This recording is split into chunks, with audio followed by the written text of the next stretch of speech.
Here we're going to look at the skills which are involved in taking some sort of algebraic fraction and expressing it in terms of partial fractions. Now this has several applications that we're going to utilise throughout the course.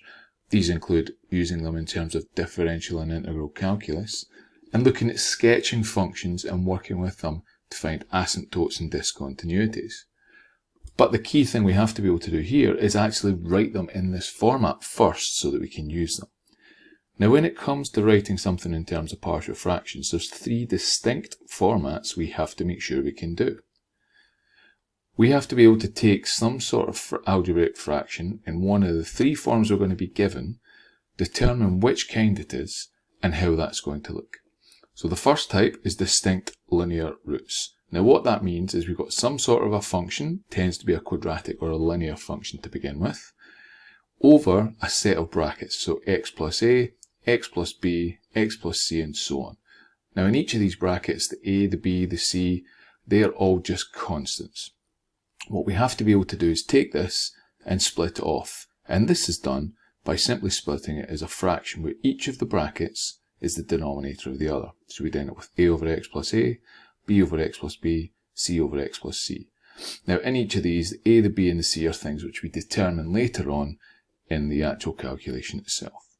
The second format is repeated linear roots. So that's where we have a bracket on the bottom which is squared, cubed, or raised to a power, i.e. there's more than one of those brackets multiplied together to make the expression that's on the bottom.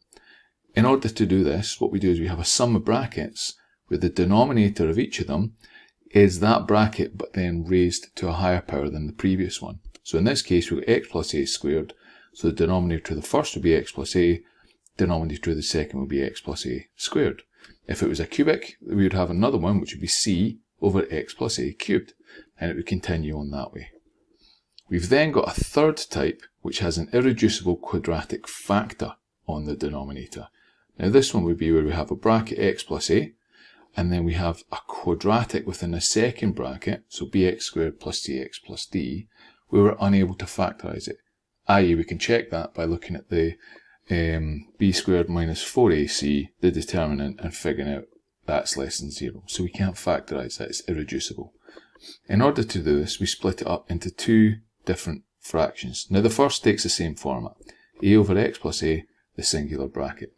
The second one takes the format of bx plus c over the bx squared plus cx plus d. So a linear function over the quadratic function. Now again, a, b, c are the same as every other version, they're all constants. However, one thing to note, in this one we have bx plus c written at the start, so it is written as a linear function there. This bx is not always necessarily going to be part of the final answer. We have to include it as part of the working, but we could determine that b is equal to 0, and if that's the case, we take it as it is. Now the first thing we have to do is determine which of these we're going to be using, and then follow the steps in order to be able to calculate the a, the b, and the c, and how we write it. So there's four key steps that we should follow. The first is that step I just outlined. Select the correct format for what we're going to get our answer. The second one is we have to eliminate the denominator of the original. Now to do this, we set up an equation with two sides, one being the original, one being the form we're going to make it, and multiply through by the denominator of the original. That eliminates the denominator of every fraction, and then we're able to do the next step, which is pick values to calculate the coefficients. So what we're looking to do here is pick values of x to eliminate brackets and calculate the a, the b, the c, the d, however many coefficients there are. The final step, and this is one that's always vital and you always have to make sure you do, is you have to express your final answer in terms of the values you have calculated. It's not enough to just get your a, b, or c. You have to then write your final format in terms of the way it wants. So, easiest way to do this is to show you a couple of examples. So this one here, I've got 4x plus 1 over x plus 1x minus 2. Looking at that, I can say, right, that's distinct linear factors. So I know that's going to take the format of a over x plus 1 plus b over x minus 2. What I now have to do is determine the a and the b. So the way we do that, always start by getting rid of the denominators. So multiply everything by the denominator on the left. So I'll multiply the entire expression by x plus 1, x minus 2. What that means is on the left hand side I've now got 4x plus 1, and on the right hand side each of these fractions disappears, but I'm left with a part of this bracket up here. So this one here, the x plus 1's cancel, so I end up left with a times x minus 2, and then the second one, the x minus 2's cancel, so I'm left with b bracket x plus 1. So I've got now to solve for a and b. Now to do that, all I do is pick a value of x in order to get rid of these brackets, and it will give me an expression which I can solve for a. So let's imagine I pick x equals 2. If I pick x equals 2, I get 4 times 2 plus 1, that equals 9. What I get here is I get a times 2 minus 2. Well, 2 minus 2 is 0, so that whole term disappears. I've then got plus b times 2 plus 1, so I get 3b equals 9. From that, I can say that b is equal to 3. Now at this point, I could pick any value of x I want to substitute in and find a purely because I now know what the b is. However, let's make it as easy as we possibly can for ourselves and eliminate this second bracket by picking x is equal to negative 1. If I do that, I get negative 4 plus 1, which gives me negative 3, and that's equal to negative 1 take away 2, so negative 3a. The b has totally gone because I've got negative 1 plus 1, that's 0, 0 b's. Well, I can then say, fine, if negative 3a is negative 3, I know that a is equal to 1. So I've got my value of a, I've got my value of b. Now we have to do that final step, which is write the whole thing out in the correct format. So I've got 4x plus 1 over x plus 1, x minus 2. That's going to equal a over x plus 1. So I've got 1 over x plus 1 plus the b over x minus 2 plus 3 over x minus 2. Job done. If I had a third bracket here, I'd have a third fraction, and I'd have to find a third value of x to put in, but you could just keep cycling over and over again to eliminate everything else. Once you know the values of a's, your b's, your c's, it's easy as you build it up. Second example, I'm going to express the following x plus 1 over x minus 1 squared in terms of partial fractions. Well, look at the bottom, we've got a squared there, so it's repeated linear roots. So what that means is I've got a over x minus 1, start at the lowest power, which is 1. I've then got plus b over x minus 1 squared. We start to build up the power. If I had an x minus 1 cubed here in the original, I'd have a third fraction, plus c over x minus 1 cubed. You just keep building and building until you hit that highest power. Now it's the same logic as the last one. First thing I want to do is eliminate the denominators and take it from there. So I'm going to multiply absolutely everything in the equation by x minus 1 squared. What that'll do on the left is that'll leave me with x plus 1, and that's going to equal a times the x minus 1 squared over x minus 1. So I'm going to be left with a bracket x minus 1. I'm then going to get b times x minus 1 squared divided by x minus 1 squared plus b. So now again we put in values for x and we solve for a or b. Well, let's eliminate this whole term here by picking x is equal to 1. So I've got 1 plus 1, which means that on the left hand side I've got 2. This whole thing here disappears, so that equals b. So I know that b is equal to 2. So I can pick any value I want for x, substitute it all in, and I'll be able to get a. Well, if we choose x is equal to 2, what that means is I get 2 plus 1, which is 3, equals a times 2 minus 1. 2 minus 1 is 1, so it's just equal to a, plus the b, so plus 2. Solving that, nice and easy, you get a is equal to 1.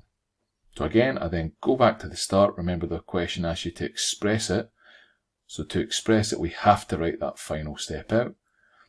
So I then say fine. So what that means is x plus 1 over x minus 1 all squared is equal to 1 over x minus 1 plus the b, so plus 2 over x minus 1 squared. So that's me got my final answer. Now, key point to note here, I've only got the x minus 1 squared on the bottom. I could have an extra bracket, so let's say I had maybe an x plus 2 on the bottom as well. That would just mean I'd have to have another fraction with a c over x plus 2.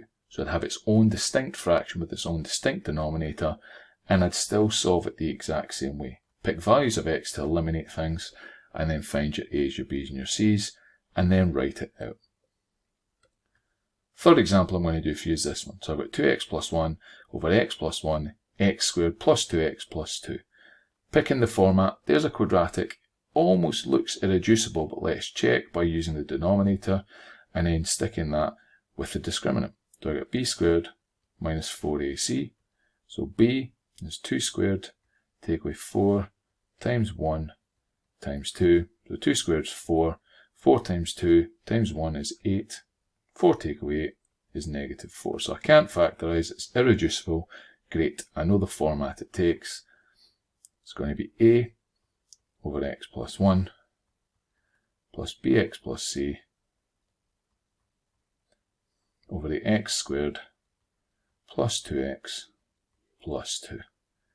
Now, same logic as with the last ones. What I'm going to do is multiply everything by the denominator here. So multiply absolutely everything by x plus 1, x squared plus 2x plus 2. Get rid of the bottoms and then start to solve. So on the left, I'm left with 2x plus 1, and that equals a times the quadratic part, which is left there, times x squared plus 2x plus 2, then plus my bx plus c, so plus bx plus c times the x plus 1.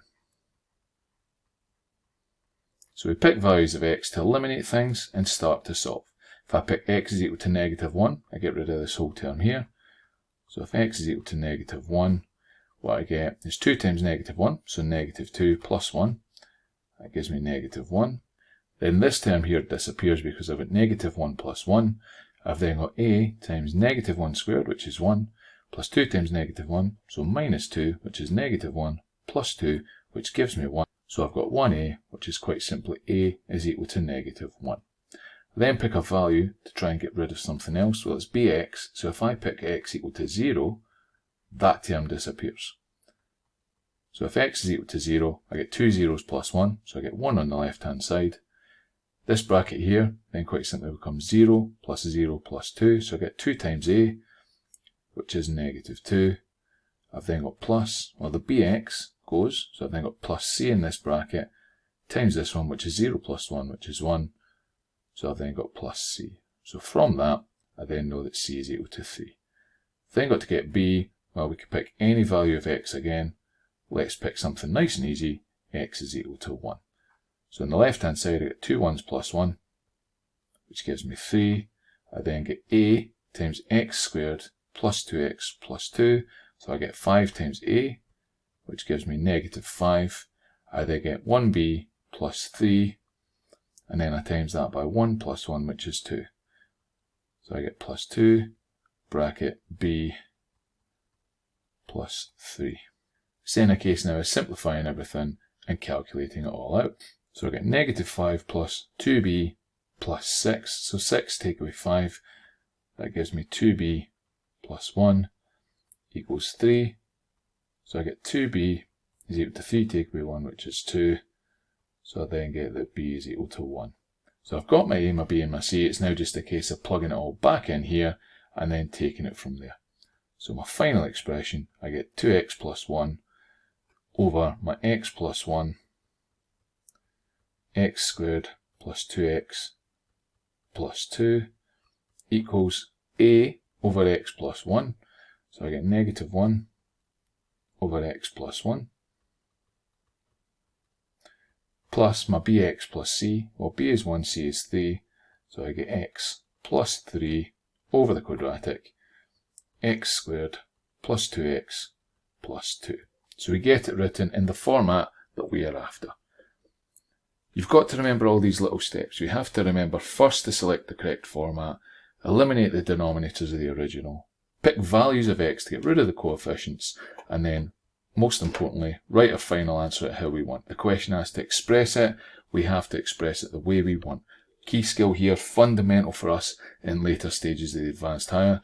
We need to nail this now so that we can use it again.